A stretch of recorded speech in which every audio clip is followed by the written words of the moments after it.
coaches with years of experience that are ready to help you live the life you want. Check this out. Get the job. The things that they're teaching are valuable skills that everybody should know. Get the girl. When a man knows who he is and can communicate well, there's nothing sexier. Live the lifestyle. I like the results, and they came quick. Welcome to the Art of Charm. It's showtime. This podcast is the official podcast of The Art of Charm, which brings together the best coaches in the industry to teach you guys how to get and keep the girl, as well as put your best foot forward in both social and business situations. Make sure to stay up to date with everything going on here and get some killer-free ebooks as well as drills and exercises that'll help you become more charismatic and confident by signing up for the newsletter at theartofcharm.com. If you're new to the show but you want to know more about what we teach here at The Art of Charm, listen to the first 10 episodes first to get the basic toolbox. That's where you'll get the fundamentals of dating and attraction, such as body language, eye contact, vocal tonality, stuff that's more important than you might think. We've got boot camps running 2 to 3 times every single month here in Hollywood, California. Our latest boot camps are at theartofcharm.com/calendar. We're mostly sold out here until 2014 in LA, but contact us and maybe we can squeeze you in. Free intro seminars also running here in Los Angeles. Details at theartofcharm.com. Looking forward to meeting all you guys in Los Angeles this 2014. All right, I'm here with Charles J. Orlando, and you wrote a book. I'm going to let you explain the title here because you must get flack for this just end on end. You have no idea. And if you have any other hate mail, I would implore you to just keep it to yourself or give yourself a hug or, call me and I'll get you a role model, whatever you need to do. I don't need any more hate mail. But so the title of the book series is The Problem with Women is Men. Now, if you're a guy and you're a good guy and you are offended, then I don't know what to tell you. Bottom line is that I'm talking about the bad men that make good men look bad. And I'm not sitting alone with this. I didn't just randomly put together a book series with no outside knowledge. What I did is I went out and I spoke with a couple thousand men and women around the challenges of long-term relationships and marriage. And a lot of these things are driven by primal instincts that men have to sire children, perpetuate their bloodline, and they don't necessarily know what it takes to some men don't know what it takes to put together a successful long-term relationship because in many cases we're not built that way. So you couple that with my own, what I've termed as my own morally challenged youth. Mm-hmm. And you end up with giving it up all over town. You slut.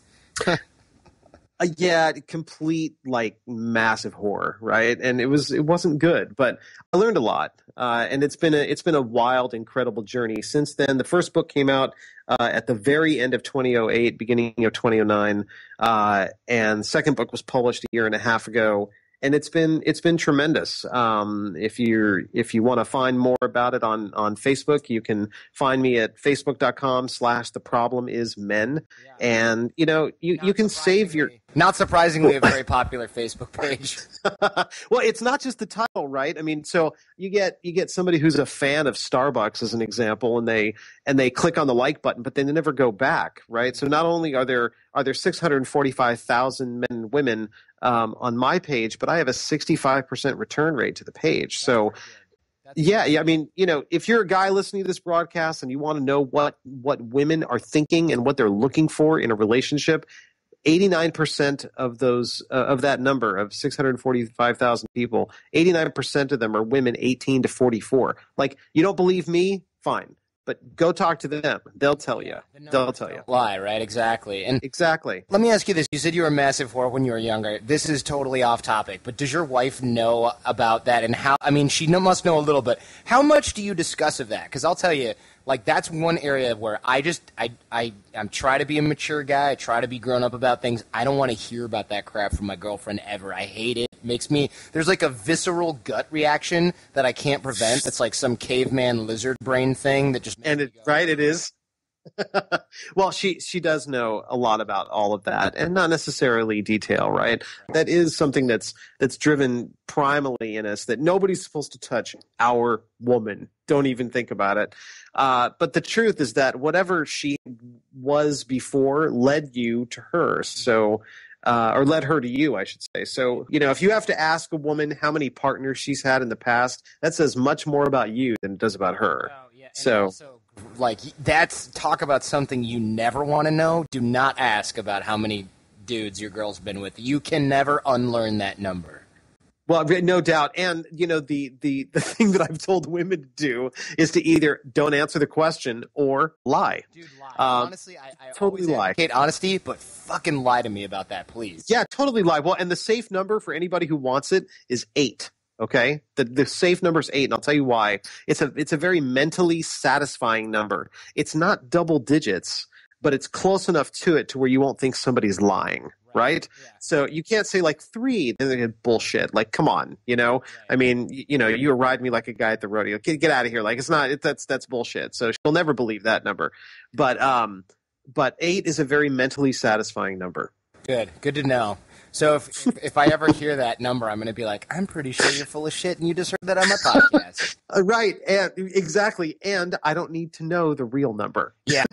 The last thing, I was talking to a buddy of mine, and he's in the adult industry, if you will. He's actually a straight male escort. So he's on a show called Gigolos on Showtime. He was telling me, we were talking the other day, he was telling me that he dated this really beautiful woman when he was 21, and she was 28 or something like that, and he made the mistake of asking her number, and she was like, oh, it's not that many, and he's like, well, what does that mean? And she was 40, or it was 60, or something insane, where you just never want to hear that, but she was a really beautiful woman. She loved to get it on, apparently. And he was just my eyes were open. Because he's girls that are really good looking and really liberal basically have an unlimited choice. They have an unlimited smorgasbord of dudes.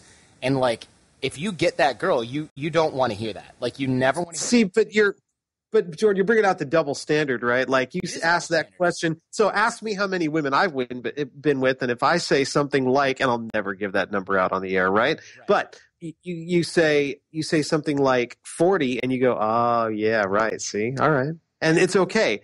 But I admit it. Totally. And maybe it bothers her a lot less. I know my female friends are somehow more comfortable with guys being promiscuous. But either way, it doesn't matter. I could have had sex with I could be Wilt Chamberlain, right? What does he say? He claims 20,000 women, and you get a girl that's had sex with one guy before you, and you're like, I don't know if I like that, but I guess I'll. You know what I mean? See, but I wouldn't know what to. But it's bullshit, right? Because I wouldn't even know what to do with a virgin. What do you do with a virgin? I agree, but it's not that. That's not the thing, right? You don't want a virgin because you don't want to deal with that. You want a girl who comes out of. This is going to sound gross, but I don't mean it that way. You want a girl who comes out of the womb knowing exactly what you want and only you, and has learned it through osmosis from the clouds in the ether and the divine whatever. You don't want to. It's like sausage, right? Girlfriends in that way. Oh sausage. no! You See, you can't make that made. analogy. I see. So what you want is a whore, but she gets up in her post-coital afterglow as a virgin. I got it. All right. And here's the thing: every guy is thinking like this and realizes how stupid and ludicrous it all is. And it's the one thing that, as an emotionally mature guy, I've asked a ton of guys, and it's the one area where everybody, even the most enlightened sort of confident dudes, are just it's just one area that if there's any area, I just want to bury my head in the sand on it, and because. Truthfully, it does no harm as long as you're not going to be judgy about it, but you just can't unlearn that stuff, and it's real. Well, don't ask questions don't ask questions for answers you're not prepared to hear. And bottom line. Agreed. And don't be the guy who overshares thinking that it's all good, and then when your girl says something, you're like, what the hell, you whore? You can't sit there and talk about how all your exes were awesome and hot and show off and talk about this and that and the other thing when she's around, and then expect her to be yeah, I've never done anything scandalous, because she's going to think, oh, we're cool like that, and then you're going to hear some shit and be like, oh man, why did you tell me that? And she's going to be like, because you were talking about it for an hour and a half yesterday, and I thought we were good like that. I've heard of this happening, and I've definitely been guilty of it myself, where I'm, chatting with a buddy, and she's there, and then I'm like, oh, yeah, now we're somehow like on this conversational thread, and I just want to like vomit my bread pudding up all over the place. I'm not. So Don't do it. Just stay away from it. Bury your head in the sand. There's one area where I can say ignorance is truthfully bliss, and it's never going to hurt you to not know, unless as long as she's clean. I'll throw that caveat. That's it. That is it. You know, you've been referred to also as the Malcolm Gladwell of relationships, although I have to say Malcolm Gladwell's hair takes it for the win on this one. I don't know. My hair's all right, man. My hair's all right. It's all right, but I mean, It's not Malcolm. it's no Malcolm Gladwell. Whatever you want, like Fro, I guess is the like closest facsimile. But why do they call you that? I mean, is it just because what you learn is data driven? Is that where we're going with this? Yeah, it really is. It's really research and data driven, and it's a combination of scientific and unscientific research, right? So you can ask the questions in a survey, and you can sit down with people and go through your little check boxes, but at the end of it, that doesn't answer all the questions right. What I do is I've interacted with tens of thousands of people over the past 5 years plus online, and then another 5 years before that in formal research settings where I'm just trying to get to the guts of what's really going on in relationships today. What people haven't concentrated on, when I say people, I mean other experts, where you're talking about marriage and family therapists and counselors, and you're talking about other relationship quote unquote experts that are really pop psychologists that used to be pickup artists and now they flip the script. Well, no, but I mean, you're talking to people every day too. What a lot of these people do is you do your original research and you sit on that for a while, and it doesn't give you any new information is the real problem. So as a result, as soon as you finish a research study, it's actually antiquated, and it doesn't necessarily apply. I think what makes my approach to research very different is that it's ongoing. So I'm constantly learning something new. And that's what hopefully keeps me relevant in the eyes of my readers and fans. And I think that's part of what's missing in a lot of expertise today, especially as I alluded to a second ago with the rise of technology and the change in communications of how people communicate and interact. I mean, you show me a marriage and family counselor that has research studies on the advent of text messaging and how that has fundamentally changed the entire dating and courtship scene. Nobody has that information, but that's where I concentrate my time in the real world. Yeah, absolutely. That's why we like you, because you focus on practical advice, and a lot of people, they'll just ignore stuff that they don't understand. And it's like, no, you can't think like that anymore. I mean, people have this certain angle that someone who graduated 30 years ago from their postdoc or whatever has no clue about. And speaking of technology, you did something really interesting that I want to talk about. You went undercover on AshleyMadison.com. And for guys that don't know what that is a website where you it's like a Match.com for affairs. Everybody on there's married. You go and you basically have an affair on this website, and that's like they guarantee it or they give you their money back. And you went undercover as a married dude, and you were like, what makes women cheat? And I obviously want to get into that. But I want to talk a little bit about the project and the process that got you there in the beginning. I mean, how did that go for you, and how is your wife possibly cool with this? Well, she did know about everything, but it kind of set my marriage on a very rocky course for a while, which is what I had put out when the article was optioned for film. The press release talked about how it led to some challenges. So cut to the chase, I didn't cheat, but that's not the point. When you put a 40-year-old guy, which is what I was at the time, into a situation with advanced knowledge of relationships, it becomes a very dangerous scene. And then you put my past on the line here, where the drug of choice for me wasn't the kind of the proverbial I want to hit it and quit it. The drug of choice for me was very vampiric in nature. I'm all about the chase. I'm all about the I'm all about not the acquisition. Let me see if I can break this down. Some guys are predators, and what they enjoy is the chase. But there's nothing better for a predator than to have prey give itself over willingly. That's different. That's a whole different thing. And that was my drug of choice, if you back me up years. So I was put in that situation. And not only that, but I was exhibiting the same types of signs as a standard cheating guy. So even though I wasn't, well, picking up my dry cleaning more often, making sure I'm shaved every time I leave the house, hiding my chat sessions because I talked to 30 or 40 women online and was able to parlay those chat sessions into real in-person dates. With the goal of which was to pretend cheat, but like talk about stuff your wife can't unsee, no matter what. Even though you're like, honey, this is for a project. Here's what's going on. She doesn't care about that. She doesn't care about that. Yeah. Well, and that's what screwed everything up. I mean, I came back from my first date, and you can read all about this if you Google "Why Women Cheat." Charles J. Orlando, you'll find it. It made the homepage of MSN, and it got like 8.5 million views, and that's the one that was optioned. So, but it was I came back from my first date, and she was pissed. She was pissed, and we talked about it later on.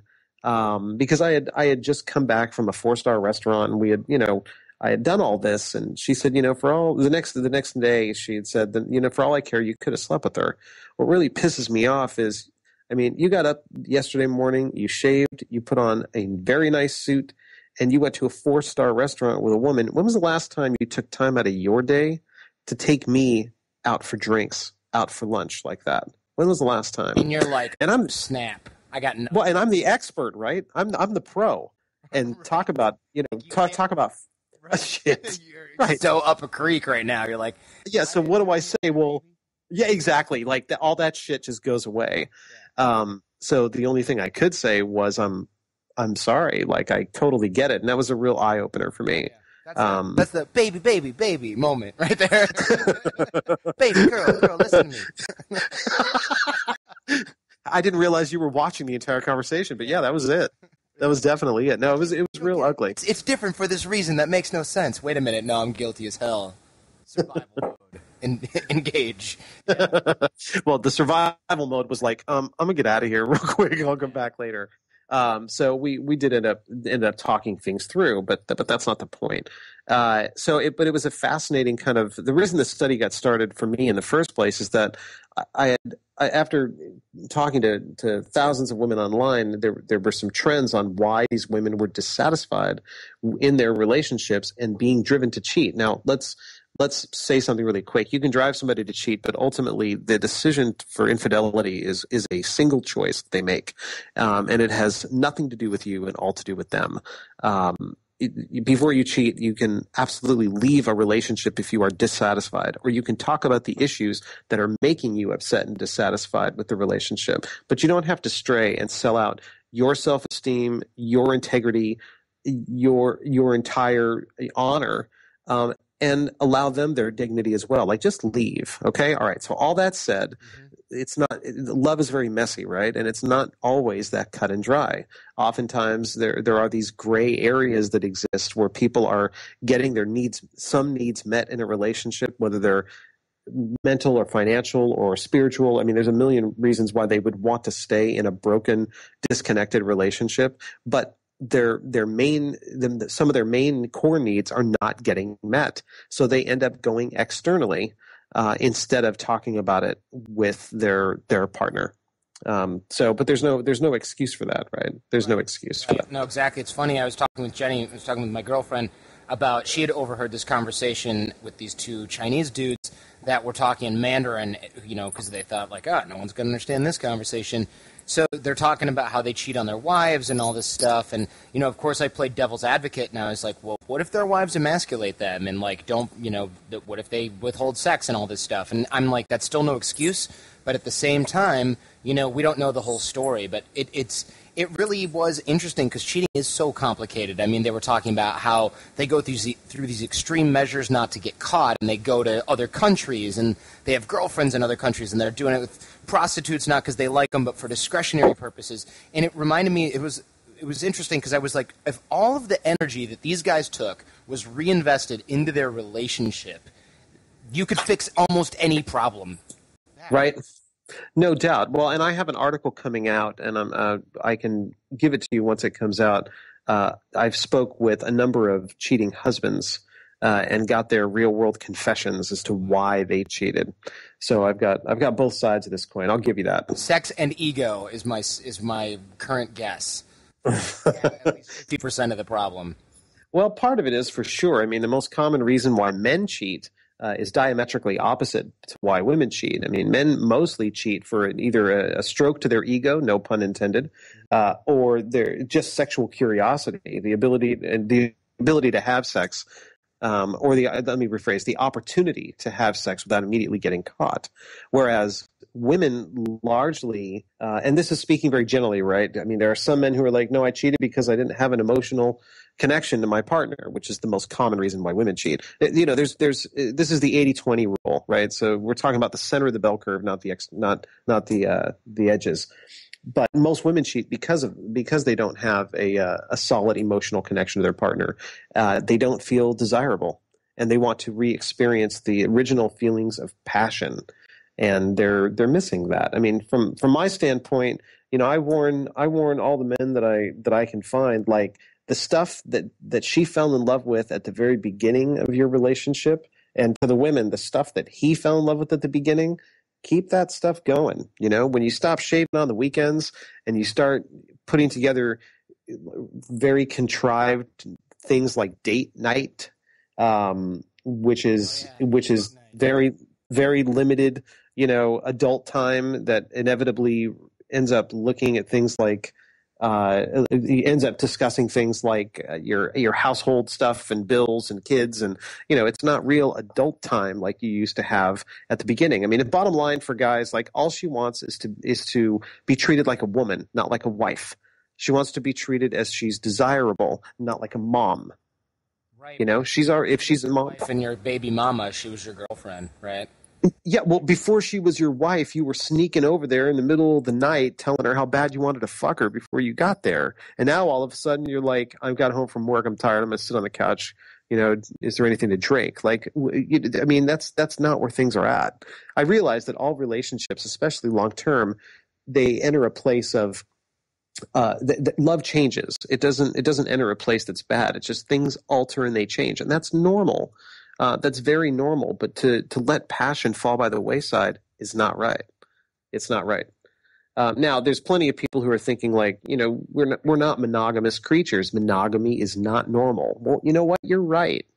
I mean, you boil us down to our DNA, and we as a species have one person, and that's have one purpose, and that's to keep the species going. And monogamy actually stops that, right? We're supposed to, you know, have sex with as many people as possible. So here's the real deal. Like, if you're not ready to get married and you don't want to do it, guess what? Don't do it. Not a big deal. Not a big deal. Just be straight with what's going on. But if you take the plunge, then maintain your honor through the process and maintain your effort. And if things change through your relationship, you don't have to be a penguin. Just communicate what the deal is and talk to your partner. Right. You know, just talk. Hey, man, it's Jordan. You've been listening to the show for a while now, right? And you've probably thought about what it would be like to take our week-long boot camp. Maybe it sounds silly or weird or downright crazy. Or maybe you think you don't really need a structured program to become a better man. Either way, I get it. Taking charge of your life is a big deal. It doesn't feel easy, and it doesn't feel fun until you actually do it. And then, well, just listen to a few of our graduates. AJ and Jordan changed my life. I'm glad they did. Dude, I'm way happier now than I've ever been. I'm now engaged to the girl of my dreams, and I'm headed off to medical school in the fall. Those were all real quotes from some of the thousands of guys that we've helped transform. I want you to be one of those guys. And deep down, I think you know you are one of those guys. Because the way I see it, the Art of Charm is not about becoming the new you. It's about becoming the real you. And I know who he is. Do you? Come find out at theartofcharm.com. So can we put together almost like a 3-point, from what we've just discussed, a little 3-point magic formula for, you know, making sure that we don't get to a place where we wake up one day and we're thinking about how dead our relationship is and how we're thinking about stepping out and she might already be doing it. She might already be on Ashley Madison. Well, and I've heard, I don't know if it's the alligators in the sewer, right? But I have heard rumor about people reconnecting on accident with their spouse on Ashley Madison. Oh, that would be terrible. Yeah, it's I don't even know what to start with that, man. I mean, that's just, I don't even know. I don't even know what I would say. But that wasn't anything I was worried about, so that works. But so what's the secret of keeping it going? You know, it's getting back to basics is the reality. You know, men and women start so strong in their relationships. She always makes sure that her legs are shaved, and he always makes sure that he's got a press shirt on, right? And lo and behold, some time passes and people get really comfortable. And by comfortable, what I really mean is complacent. And they just accept what comes. And they go halfway. So you want your spouse not to stray. I can give you the tips, right? Like effort is number one. Put in the same effort that you did at the very beginning of your relationship. The same effort across the board. And make sure that it stays that way, and do that. The second is passion. Keep passion alive. So you said date night at the beginning of this, and I mean that's just one of those things that I assume married people do, right? I've seen this before. I think date night's bullshit. It sounds lame. Well, for me, it's bullshit. I think it's important that couples spend alone time together, right? But date night for me in an established relationship it really means let's do our duty, right? Let's go get a sitter, and then let's go make something happen haphazardly, meaning it's not going to be spontaneous, and we're going to go out and have dinner, and we'll share some time together, which would be great. But as soon as the night starts to wear on a little bit, a lot of couples, not all, but a lot of couples end up with discussions like, did you pay that bill yet? You know, I got to bring the car in tomorrow. Like, this is not adult time. This is more cohabitation stuff, right? I'm a huge advocate of hotel sex. Huge advocate. Because you get away from everything that gets into your life. Like cell phones disappear, kids are with relatives or a trusted overnight babysitter, and you're out the door. And you know, it's a rough economy, right? So there's nothing wrong with a no-tell motel. They run like $50-$60 a night, and you can get away. And you can be the adults that you were at the beginning of your relationship, instead of concentrating on all the stuff in your life. And the third tip I would give you, and this is probably the most important, I think I'm probably the only relationship expert that you'll hear that says that communication is not the cornerstone of a relationship. And the reason I say that is that for so many people, communication means to wait for their turn to speak. When the truth of it, the secret of a long-lasting relationship is the ability to actively listen and provide empathy. You don't have to agree. You don't have to agree with their point of view. Just get out of your own head and get in theirs for a second and just listen to their point of view without your judgments, without your defensive nature, without you being right. Just listen to what they're saying. And you may have a completely different standpoint, you know? In marriage, like you have a choice. You can be right or you can be happy. So which one do you want to be? Yeah, that's a good point, right? Like you don't necessarily need to have everything go your way. You just want to be happy. You just want to. Well, yeah. I mean, the news flash is it's not going to. Right. You know, if it's all going your way, then you're breeding resentment on the other side, and they're just being quiet about it. The truth is that they're silently pissed. I like that because I actually think a lot about how I communicate, and a lot of it is, well, make sure I mention this because I'm feeling, this way about it. I make sure that I ask about that, but really it has more to do with, actually, like you said, just being open-minded and hearing out that person when they're talking rather than making sure that I communicate everything that I'm feeling all the time. Yeah, absolutely. Just listen. Just listen to them. You don't have to agree. Just listen. Excellent.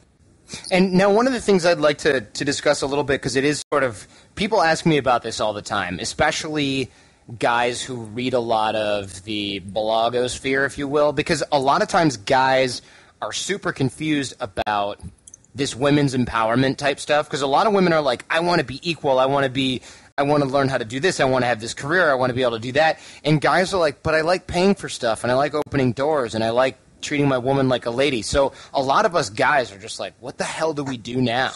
You know what I'm saying? I hear you. Well, so for me, in talking to all these women, what it really comes down to is intention, and it comes down to the power dynamics that exist with it. So a woman, at the end of it, you're going to find – let me back up. all men and women have a combination of masculine and feminine. I don't want to get all woo-woo here, right? But they have a combination of masculine. Yeah, I'm going to punch you in the throat. I'm just kidding. So we'll say characteristics. Okay, how about works. that? Right. So, they everybody has that, right? And they do. And if people have a problem with that, then you can call it something more woo-woo, like lunar and solar, like whatever you want to call it, right? But at the end of it, we all have those traits. And if a woman is embracing more masculine qualities, she's going to end up chasing down that career, protect, provide. She's going to have more on that side of things. All that said, like at the end of the day, women want to be treated as women. And I'm speaking very generally, meaning that you're going to find some women who are so into the feminist movement that they want to be treated almost like a man.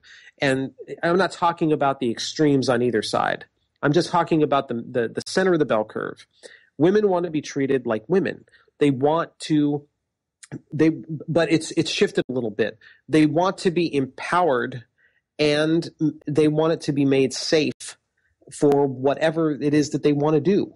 I mean, World War II, meaning career-wise or child-wise, World War II really fundamentally changed and altered the dynamics of modern-day relationships. Up to that point, women had their place, which was in the house. Men had their place, which was out of the house, largely. Again, very, very generally speaking for the majority. And then World War II came along and shifted everything around. And then at the end of the war, the men said, that was cute. Glad that you were engineers and architects and baseball players and everything else. Now go back to the kitchen. And that was the end of that. But because men haven't caught up with it all the way, women have now embraced their self-empowerment faster than men have been able to say, what does that mean for me as a man? Am I less of a man today because I'm not providing like I'm supposed to be? No, it doesn't. She needs you in the same ways and in different ways. Women want to just be themselves. And if that means that they want to chase down a career, they're looking for a guy to be secure enough to be her cheerleader when it's her time in the sun. And when it's yours, hopefully she's going to be there for you. Otherwise, she's too into herself, and then we have role reversal, and maybe that's a different show. Right. Because a lot of guys are feeling like they're going to be emasculated if they let it happen, and a lot of times women aren't even sure what the heck's going on either. Like, they're not sure what they should want. Right. Well, to that point, like, it's going to be different. It's highly individualized. Different women are going to want different things. Going Dutch on a first date is much more commonplace than it has been. But at the end of it, she's still going to want you to pull out her chair, right? And women need to get off their high horse with some of that too. And again, not all women, but a lot of women, like, I don't need him to open the door for me. I'm quite capable. Well, this isn't about capability. This is really about a guy just showing you that you matter. So there's nothing wrong with being treated like a lady. We all know that you're a woman. What's wrong with treating you like you matter? Sometimes that's what love's all about, right? So yeah. But that's what I was talking about, though. It depends on the intention and the dynamics. Some guys act like, don't worry your pretty little head, I'll pay this bill. Like, that shit's going nowhere, right? Right. Okay, I get that. I think a lot of times the gender roles get so fouled up with what people tell other people they should want for political agenda reasons, or because they're confused as well and they feel like they shouldn't be, that a lot of people get confused. So, I mean, in my relationship, I'm obviously, I try to, and guys know this from the show, I try to be very, very masculine when it comes to that. And I don't mean like, I handle this, don't tell me to ask for directions. I don't care about that. I'll let her plan events and things to go to. She loves booking the flights. Hey, go ahead and do that. It's just sure. That, when it comes to deciding what we're going to do or taking the lead when she's maybe a little bit uncomfortable about doing that, I like to do that. I like to be in charge in certain areas. I like to pull out her chair. I like to treat her, like a little snuggle bunny and keep her protected and safe and warm and all that stuff, even though she's probably tougher than I am, right? And that's important because she likes to feel that way. And a lot of times guys go, oh, well, she's comfortable paying the bill, so I'm just going to let her do whatever she wants and sort of let her do her own thing. She obviously likes doing that. Meanwhile, she's sitting there going, he doesn't even pay attention to me anymore. Right. And he doesn't even care about the bills. He just lets me handle everything. So, what we're really circling around here is a combination of just staying informed, real active listening and real communication where you're paying attention to the other person. And active listening. We've mentioned that a couple of times here on this episode. What does that even mean? What does that mean? Is that when? I mean, tell us, because we want to be able to do it right. Let's come away with some skills. Well, active listening really plays out across everybody's life. I mean, when someone's listening to you, they maybe are listening to what you're saying, but more often than not, so many people are forming an opinion before they've heard what you've said.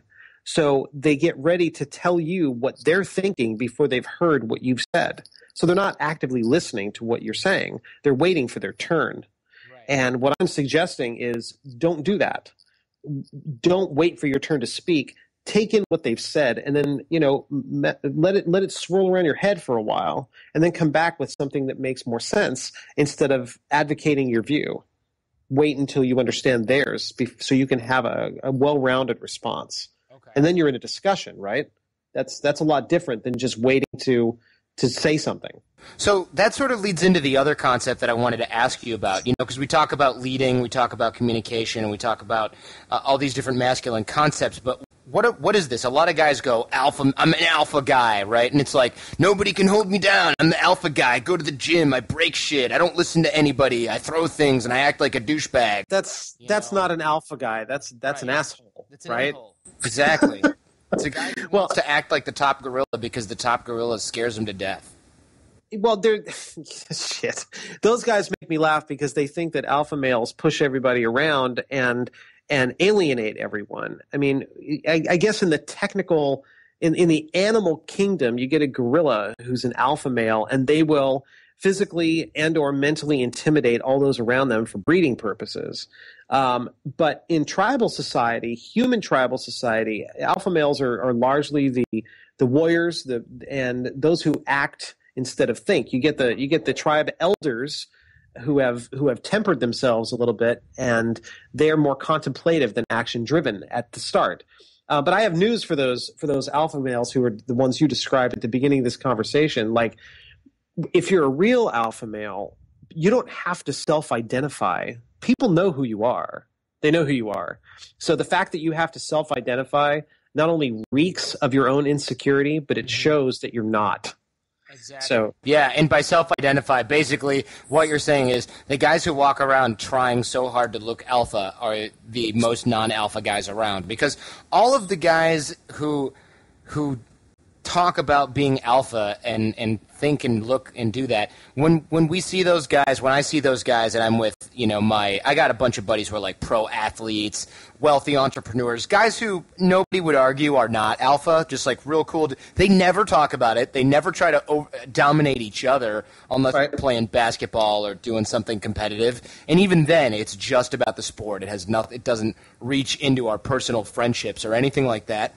And we don't talk about how cool and tough and masculine we all are all the time, but the guys who do talk about that, we kind of look at each other and we're like, who's this guy? Is this your friend? Who is this schmuck talking like that? Who talks like that?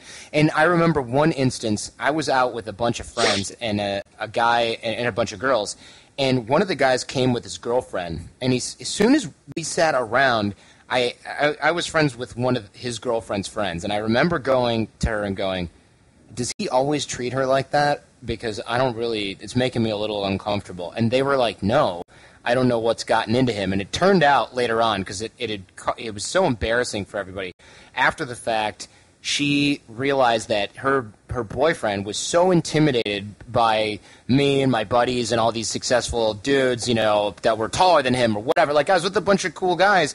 He felt like a, bottom of the barrel type dude or last pick for kickball. So he started being a dick to his girlfriend to show how tough and strong he was and make overcompensate for the insecurity. And it really just ruined him. I mean, all the girls were so disgusted. I mean, for me to notice as a guy, for me and a bunch of dudes to notice and to be disgusted by it, I mean, think about it, what degree that has to get to where guys are like, hey, man, you shouldn't treat your girlfriend like that. I mean, it's got to reach pretty far.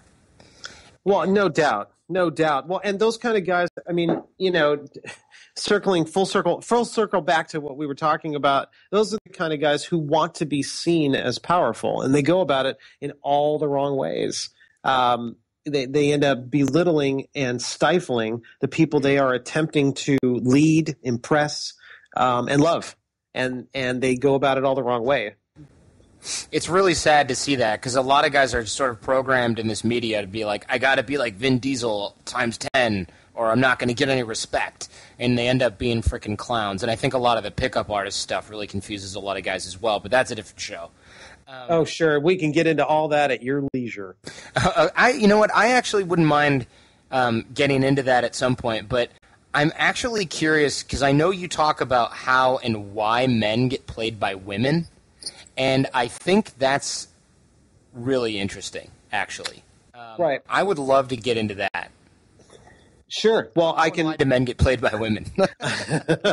For a variety of reasons. It's very similar to why women get played by men. What we're describing is how someone taps into the emotional wants and needs of someone else. Mm-hmm. Whether it's a stroking of your ego, whether it's usually just addressing a need that is so pronounced. This is how pickup artists capitalize. Whether you're a man or woman, this is how it happens, right? They find out and establish what you're missing on your side, and then they start filling that need as much as they possibly can and getting everything they want from you because they're filling something that's so core for you. And at the same time, they start as they get comfortable, they start backing off from everything else because you are becoming clingy and needy and pushing for time and effort and affection, and you start making excuses as to why what they're doing is messed up. But because they filled that core need, you keep galloping back to them, hoping that you're going to get just enough water to live, emotional water, like you're a plant, and you go back for it, and they give you just enough for you to shut up, and then they instantly start treating you like shit again, which makes you feel that something is wrong with you, which makes you even more clingy and going back for more.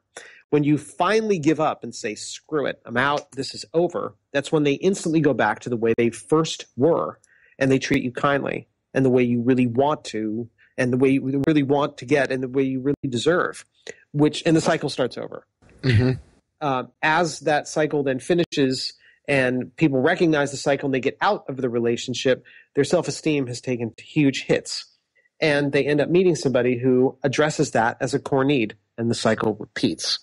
So how do men get played? The long story short with that explanation is that if she is capitalizing on a core need of his and she's filling it effectively, he's going to do whatever he wants, whatever she wants. And once that need stops being met, he's going to wonder, how do I get that need filled again? So it's very similar. So he becomes addicted to her. Yeah. In a lot of ways, that's usually how people get played, because they start making lots of excuses. If you're removed from the situation, you can see very clearly that how you're being treated isn't right. It's definitely the deal. And the need that can be filled can be anything. It can be emotional. It can be financial. It can be sexual. It can be physical.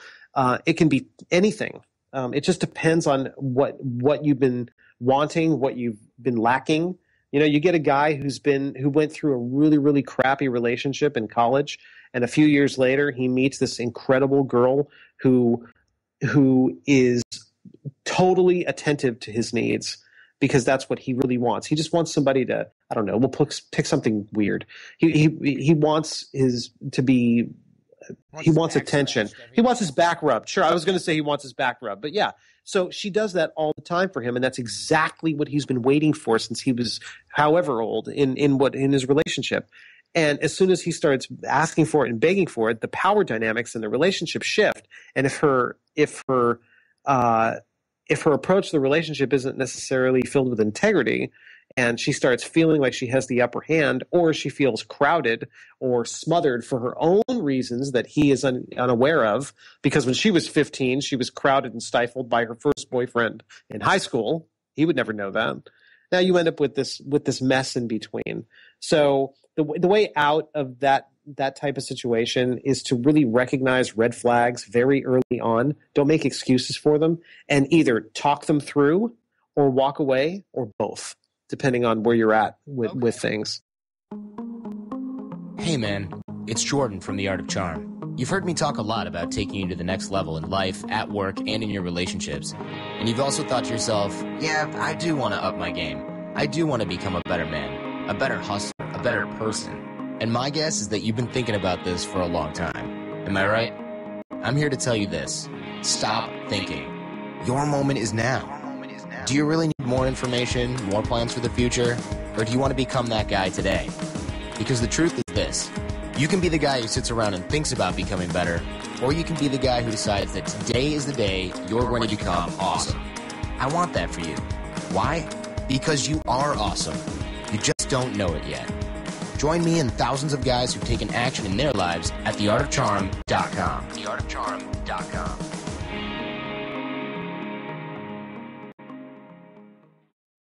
Okay, so what kind of red flags are we going to be looking for? You know, what happens when... Because I know, let me throw an example out there. If I've got a buddy who's rich, and he's, you know, oh man, you know, how do I get girls like this? And he buys a nice car, and he's always trying to impress women with his money, he's going to end up with a gold digger. And all of us, his buddies, you know, are like, hey, man, you know, this girl she won't hang out with you unless you're going to Mastro's for dinner. She won't go to the club with all of us unless you're getting bottle service and other cool people are going to be there. She doesn't want to go with just you. You know, she's always looking for the bigger, better deal. But he won't hear it. He won't see it because he's like, this is the hottest girl that I've ever been with. You know, oh, we haven't really totally hooked up yet, but, you know, it's just been a matter of opportunity. And then, you know, he's buying her stuff. All of us were like, yo, dude, this is gold digger. What are you doing? But he won't hear it because his ego is getting stroked, and that's been so much for him. But if we find ourselves in that kind of situation, how the heck do we find out whether or not we're on the other end of that? Because I'm sitting there going, dude, Julian's dating a gold digger. What an idiot. And then meanwhile, everyone else is like, yeah, you should talk, dude. What are you thinking? You know, how do we know we're not sitting there with three fingers pointing back at us when we're looking at other people? Well, we all are. I mean, all of us are. The truth is that red flags don't just exist at the beginning of a relationship. Red flags exist throughout the relationship, and it's up to both people to pay attention to what's happening because people don't ask permission to change. They just change. And their wants and needs and desires change over time because we're human beings and we're not set in stone. And whatever I wanted in grade school is not going to be the same as what I wanted in high school, isn't going to be the same when I've been married for 20 years. Like it's not, people aren't set that way. So as people start to shift and change their mind, it's up to both parties to pay attention to what's happening in your relationship and identify whatever these zigs and zags are so that you can make some informed decisions and talk about what's facing you both as individuals and as a couple.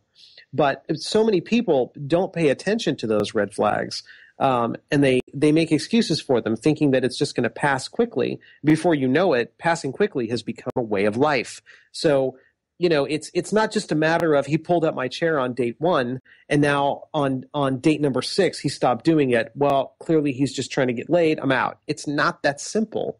It's not that simple. Your rich friend in your example may start with someone who is very attentive and just loves him for who he is. But before you know it, she starts realizing that the yachts on Sunday are a lot of fun, and that's what she really wants.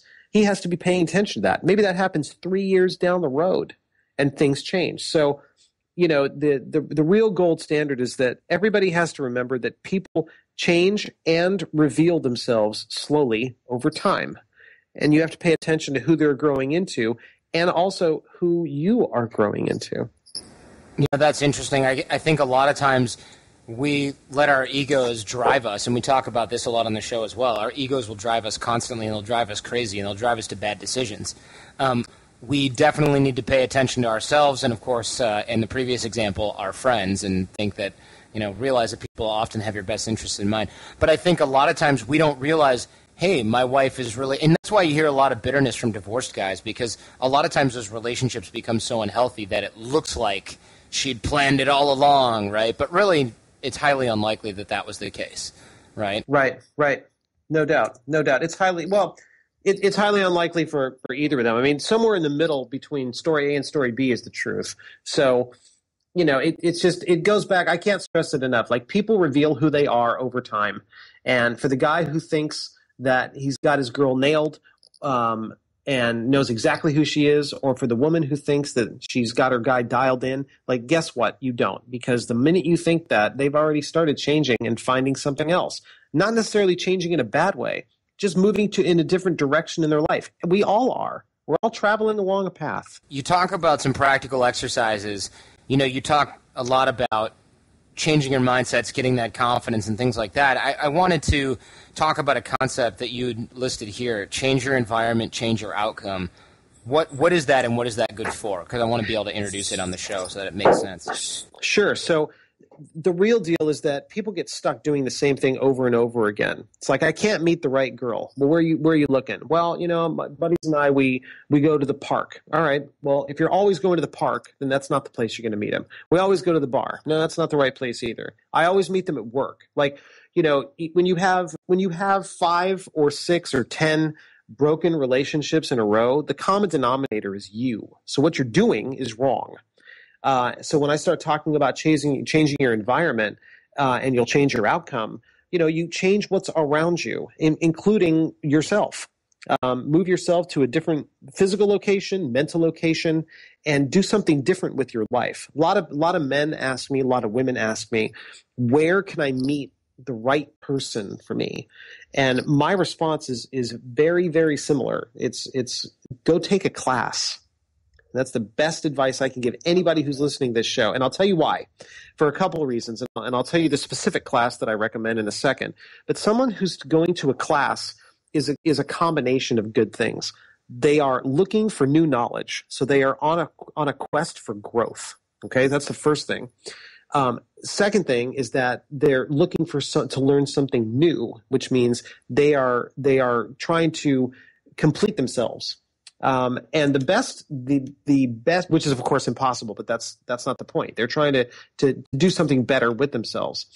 So they are growing. And the best class I can recommend is a cooking class.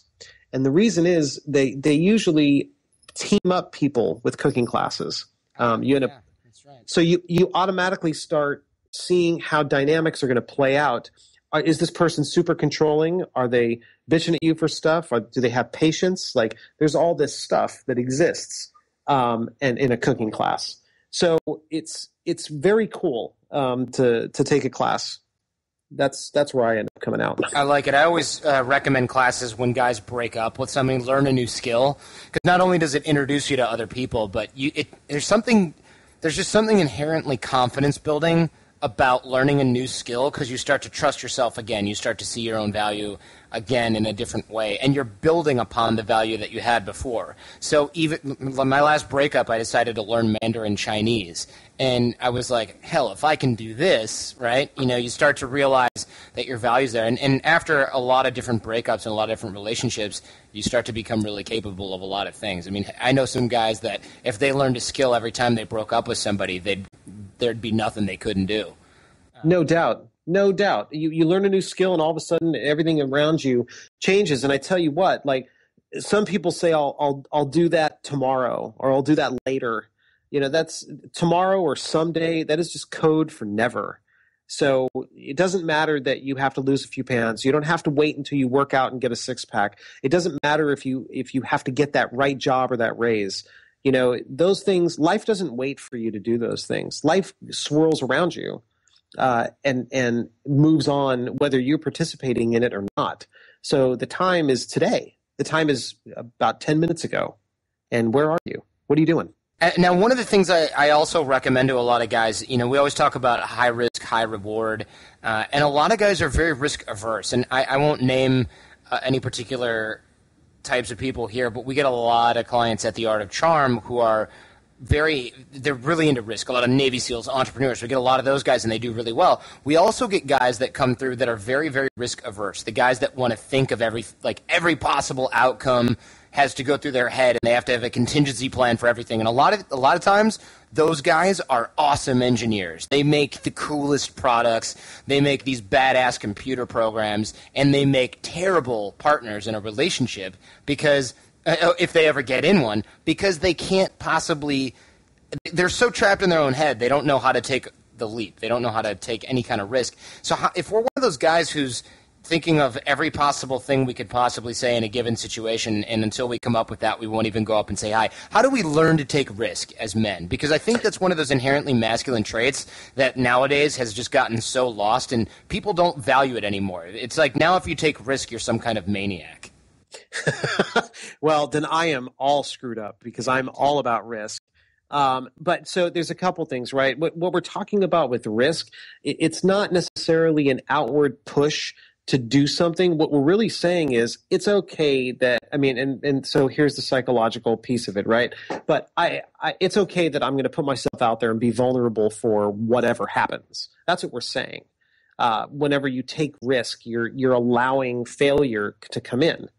And people without a high sense of self-worth end up being defined by what's happening externally instead of deciding what they're worth internally, which means that when they put themselves out and they end up in a vulnerable state, they're allowing the world to decide whether they are still worthy of whatever it is that they're out there for. And that's the intelligent conversation that has to happen in your head.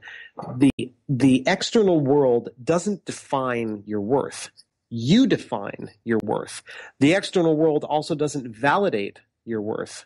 You validate it yourself. You can then go out and then the world will then decide if what you feel you're worth matches up with what you're chasing down. So if I'm not married and I give Alyssa Milano a call, and I try to meet her, right, that may not match up with whatever's happening on her side of the fence, but it doesn't define me as a man. It just means, and it doesn't mean that she was out of my league. That is the most bullshit statement ever. You know, you swing for the fences, and there's no such thing as failure. I mean, if in my book, there's no such thing. Failure only allows you to learn one thing, gain one thing, and that's experience. And I mean, without failure, you don't have enough. You don't have enough behind you to know what to do and what not to do, which is just as valuable. So if you're one of those guys that has to think through every possible scenario, you're going to end up being lost in place, frozen by analysis. And you will experience nothing. You will experience nothing except your own doubt. When you boil human beings down, there are two emotions. There's two states of being, I should say. There's love and there's fear. So what we're really circling around here is fear. And you can decide to flip that over at your leisure. Are you going to win every time? Is she going to absolutely give you her number? Are you going to get married? Is she going to say, yes, I want to dance with you? No. I'll save you the suspense. No. You're going to lose a bunch of times, but you're not losing anything. What you decide is that you want to meet somebody. So you say hello. And those are the genuine types of introductions and interactions that really smack of sincerity, which is what women respond to. And you change yourself, and you'll change how that works. So, in conclusion, like taking small risk leads to bigger risk, which really translates to allowing yourself to be vulnerable a little bit leads to you having the confidence to not worry about what the world needs to say. Excellent. Thanks so much. And where can guys find more of your stuff? Where can guys buy your crap? Well, I warn/tell every man I come up with, so do I have 2 books for sale? Sure. But you want to know what women are thinking on a day-to-day basis? Head over to my Facebook page. So you'll find me at facebook.com/theproblemismen. And there are 640,000 people there, 89% of which are women 18 to 44, who are telling you exactly what they like and exactly what they don't like. I also have a ton of detailed articles. You'll find me on yourtango.com and Women's Day and Glamour and Self and Men's Health. And, a lot of those are reprinted, or you can find them on my blog, which is at theproblemismen.com. And my books are available at bookstores and Amazon you'll find all that on my website as well, I suppose. Excellent. Thanks so much, Charles. Totally my pleasure. Perhaps play a little game called Just a Tip. Just for a second, just to see how it feels. Back with the guys from unscruff.com. Answer me this. Is it ever okay to wear a Canadian tuxedo? First, let's tell Canadians that are listening what a Canadian tuxedo is, and then answer the question whether or not it's okay to wear. All right, listen up, Canadians. Pretty much you wear, like, denim on denim, which personally I don't really like, but if you're going to wear a chambray shirt, you want to pair it with khaki or slacks. I love how they came up with chambray because they didn't want to say denim top, denim bottom like Chuck Norris. Well, there's always denim jackets too, though. So chambray is a little different. It's kind of like a lighter denim material, so it's going to be a little more breathing. All right. So no, unless it's a different color. Yeah, I guess it's okay if you want to wear a dark pair of jeans and a lighter chambray shirt, but personally I think you should wear chambray shirts with something like a neutral color. Unscruff.com is a personalized clothing service for guys. A stylist from Unscruff will pick out clothes for you and mail them to your door so you don't have to shop. You only pay for what you keep, so there's no risk. Try it out at unscruff.com and enter coupon code TheArtOfCharm for 10% off everything on the site. Solid show as usual. Show feedback can go to Jordan H. at theartofcharm.com. And if you're new to the show but you want to know more about what we teach here at The Art of Charm, listen to the first 10 episodes first to get the basic toolbox. That's where you'll get the fundamentals of dating and attraction, such as body language, eye contact, vocal tonality, stuff that's more important than you might think. Make sure to stay up to date with everything going on here and get some killer-free ebooks and drills and exercises, videos, and cool stuff that'll help you become more charismatic and confident by signing up for the newsletter at theartofcharm.com. Bootcamp details also at theartofcharm.com. And don't forget, we've got military discounts. We don't leave our brothers in arms out of this one. If you buy something from a guest on the show, please do it through the Pickup Podcast website. Help support us. And if you can't find something, email us and we'll hook it up. You guys can also help us out by subscribing within iTunes, giving us a 5-star rating, and writing something nice. We'll love you forever. www.pickuppodcast.com. Tell your friends the greatest compliment you can give us is a referral to someone else. Now have a great week. Go out there and get social and leave everything better than you found it. Oh, but before you go, real quick, I'd love to get a sponsor on the show here. Hover is simple, honest, no-nonsense domain management. It's easy and quick, and you can get a domain name in under 5 minutes. If you've ever registered a domain, you know that a lot of those companies try to upsell you with stuff that you don't need or just stuff that should be included in the domain. Hover is really honest. They never try to upsell you at checkout, and all that other stuff that other guys charge for is included in the cost of the domain, like privacy and domain forwarding and all that stuff. My favorite, though, is that they've got the best customer support in the industry. You don't hold on the phone. If you ever have a problem, you call Hover. A real human will answer the phone and take care of everything right away. They also take the hassle out of getting a domain. You can go in, type a few keywords in the search box. It'll tell you what's available. You can get a .com, specific country, whatever you need, or a .net, which I really love. Hover has a lot of options to get a just about anything else domain name as well. So if you need something special, they've for sure got it. They've also got something called valet transfers. So if you have a domain somewhere else, they'll take care of the whole process of moving the domain to Hover for you. Last but not least, they've also got Google Apps, which we use here at The Art of Charm. Basically, all those productivity apps, Gmail, Calendar, Google Drive, Docs, all that stuff customized for your business, and they give you 25 gigs of storage. Google is a massive company, right? You're never going to call them on the phone. But if you have any problem with Google Apps and you use Hover, you can give Hover a call and they will fix it for you, which is pretty awesome. So if you're still not sure about Google Apps, they've got a 30-day free trial. And last but not least, if you go to hover.com/artofcharm, so don't put the in there, just Art of Charm, you get 10% off a new domain name. So go to hover.com/artofcharm and you can help support the show and get a new domain at the same time. Thanks a lot, guys. Be sure to check out pickuppodcast.com. Pickuppodcast.com for tips, courses, and archived podcasts.